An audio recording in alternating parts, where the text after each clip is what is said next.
இப்போ நம்ம ஆக்சுவலி இந்த சிறுதானிய தோசை போகும்போது நம்மளுக்கு இருக்கிற ஒரே ஒரு டிஸ்அட்வான்டேஜ் என்ன அப்படின்னா இந்த கிறிஸ்பியான ஒரு தோசை வர மாட்டேங்குது. இதுங்க வந்து கிறிஸ்பியா தான் வேணும் அப்படின்னு கேட்குங்க. இல்ல இது வந்து கொஞ்சம் இந்த மாவு வந்து ஓரளவுக்கு நல்ல கிறிஸ்பியா வரும். இதுல வந்து எல்லாமே ஓரளவுக்கு நிறைய தானியங்கள் நம்ம சேர்க்கிறோம். எல்லாமே கொஞ்சம் கொஞ்சமா சேர்த்தா கூட ஓகே போதும். இது வந்து டெய்லி அவங்க 2 தோசை சாப்பிட்டா கூட ஒரு ஃபில்லிங்கா இருக்கும். 12 விஷயங்கள் இதுல நம்ம சேர்க்க போறோம் இல்லையா? அதுல வந்து எல்லா இது போக நம்ம எக்ஸ்ட்ரா கொடுக்கறது வந்து நெய்யும் சின்ன வெங்காயம் வேணும்னா நம்ம ஆட் பண்ணிக்கிறது. இது வந்து எல்லாமே சிறுதானிய வகைகள் தான். இதுல இந்த கொண்டக்கடலை மட்டும் வந்து பாத்தீங்கன்னா இது வந்து நவதானியத்துல சேர்ந்தது. சோ இதுல சிறுதானியம் மட்டும் இல்ல, இதுல ஒரு நவதானியமும் நம்ம சேர்க்கிறோம். சோ அது உங்களுக்கு எக்ஸ்ட்ரா புரோட்டீன் தான் அது. இது கருப்பு உளுந்துனா தோல் நீக்காத உளுந்து. அந்த உளுந்து. இது ஆக்சுவலா வந்து இந்த அரிசி தனியா ஊற வச்சுக்கணும், இந்த உளுந்து தனியா ஊற வச்சுக்கணும். இது வந்து 3/4 டம்ளர். இது 2 டம்ளர் எடுத்திருக்கோம். அதுக்கு வந்து 3/4 டம்ளர் வந்து இது வந்து நான் டம்ளர்ல அளக்குறேன். நீங்க என்ன கப்பு எடுக்கிறீங்களோ அந்த கப்பு அதுல எல்லா மெஷர்மெண்ட்டும் ஒரு, அதாவது கப்புல வந்து எடுத்துட்டு இது கரண்டியில போட்டுக்கிட்டா போதும் மிச்சம் அதெல்லாம். ஸோ இப்போ சொல்லும்போது சொல்லுவோம் இந்த மாதிரிலாம் குழந்தைங்களுக்கு பேலன்ஸ்டு ஃபுட்டாக கிடைக்கும் அவங்களுக்கு. ஸோ ஆட்டிசம் குழந்தைங்களுக்குமே இது ஒரு நல்ல சிறந்த உணவு எடுத்துட்டோம். அதுக்கப்புறம் வந்து கேப்பெல்லாம் வந்து இந்த மாதிரி குழிக்கரண்டியில் நம்ம எடுத்துக்கணும். ஒன்று வெள்ளைச்சோளம்,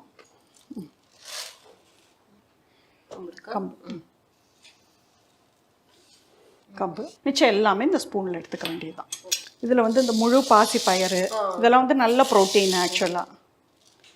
இதில் ஒரு ஸ்பூன் குதிரைவாலி, சம்பா கோதம்பை, சாமை.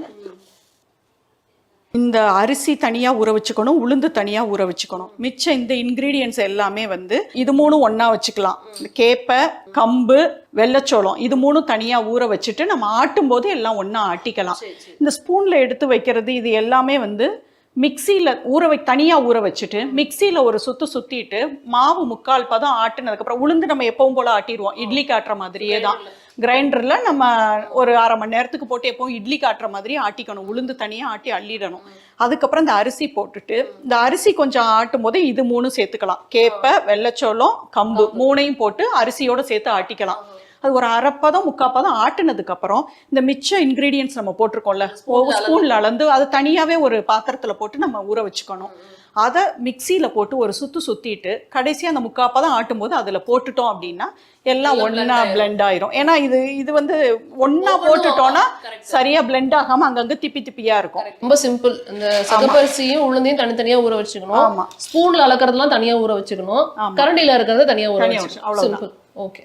ஸோ கொண்டக்கடலை போட்டாச்சு, திணை எல்லாமே இதில் ஒரு ஸ்பூன் போட்டிருக்கேன். ஓகே. கேப்பை, வெள்ளைச்சோளம், கம்பு இது 3 ஒண்ணா ஊற வச்சுக்கணும். 3த்தையும் ஒண்ணா ஊற வச்சுட்டு எல்லாமே 2 தடவை வாஷ் பண்ணிட்டு நல்ல தண்ணி ஊற்றி ஊற வச்சுக்கணும். அரிசி ஆட்டும் போது இது 3ஐயும் போட்டு ஆட்டிட்டு ஒரு இது ஆட்டுனதுக்கு அப்புறம் கிரைண்டர்ல இந்த 1 ஸ்பூன் போட்டு தனியா ஊற வச்சிருக்கோம்ல அதையும் வாஷ் பண்ணிட்டு ஊற வச்சிருக்கோம். மிக்ஸில ஒரு பல்ஸ் கொடுத்துட்டு மிக்ஸில கொஞ்சம் பல்ஸ் பண்ணிட்டு ஒண்ணா கிரைண்டர்ல சேர்த்துட்டு எல்லாம் நல்லா நைஸா நம்ம எப்பவும் எப்படி இட்லி காட்டுவோமோ அதே மாதிரி ஆட்டி உளுந்தையும் இதையும் உப்பு போட்டு எப்பவும் போல ஃபெர்மெண்டேஷன் எப்பவும் போல புளிக்க வச்சுட்டு நம்ம ஊற்ற வேண்டியதுதான். இது எவ்வளவு நேரம் ஊறணும் அப்படி ஏதாவது இருக்கா? இது ஒரு குறைஞ்சது சிறுதானியம் இது எல்லாமே சேர்க்கும் போது ஒரு 3 hours ஊறுச்சுன்னா பரவாயில்ல. 3 to 4 hours ஊறுச்சுன்னா நல்லா இருக்கும். இதான் இருக்கு. இது பாத்தீங்கன்னா நல்லா தெரியுது. நம்ம ஒரு இட்லி தோசை மாவோட கன்சிஸ்டன்சில தான் இருக்கு நல்லா. ஆமா, இது ஆக்சுவலா நம்ம ஆட்டிட்டு நம்ம இட்லி மாவு மாதிரி புளிக்க வச்சுக்கலாம். ஆனா ஒரு 4 hours புளிச்சிடுது.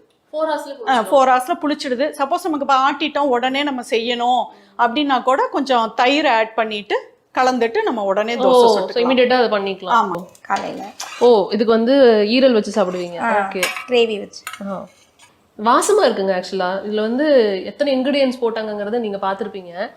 அது எல்லாத்தையும் பிளண்ட் பண்ணி ஒரு நார்மல் தோசை பக்குவத்துக்கு கொண்டு வந்து ஊத்துறதே பெரிய விஷயம். மோஸ்டா கடையில போய் பொடி வாங்கிட்டு வந்து தண்ணி கலந்து நம்ம ஊத்துவோம். பட் வீட்லயே ப்ரிப்பேர் பண்ண மாவுல வந்து இந்த மாதிரி கிறிஸ்பியா ஒரு தோசை கிடைக்குது. ஸோ டேஸ்ட் பண்ணி பார்க்கலாம் எப்படி இருக்குன்னு.